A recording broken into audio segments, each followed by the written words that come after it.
Ég heiti Kristbjörg Eva Heiðarsdóttir og ég starfa sem hjúkrunarnemi á endurhæfingargeðdeild. Ég hef verið í 1 ár hér. Ég sá auglýsingu, fannst þetta áhugavert svið. Við erum að reyna að hjálpa einstaklingum að komast aftur út á lífið. Starfsandinn er frábær. Ég lærði fyrir norðan í Háskólanum á Akureyri. Ég bjó þar í 2 ár, flutti síðan aftur heim. Ég er frá Reykjavík, en ég er uppalin í Kópavogi.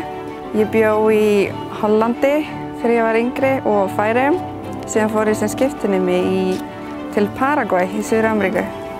Það snýst mikið strákinn minn sem er 1,5 árs og fjölskylduna mína.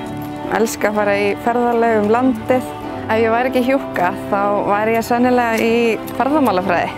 Ég spáði mikið hvort ég ætti að fara í geðhjúkrun eða vera ljósmóðir. Þótt þetta sé öðruvísi störf. Ég hekla í öllum mínum frítíma og baka. Ég elska að baka. Þetta hefur opnað hug minn alveg helling að vinna á geðsviðinu.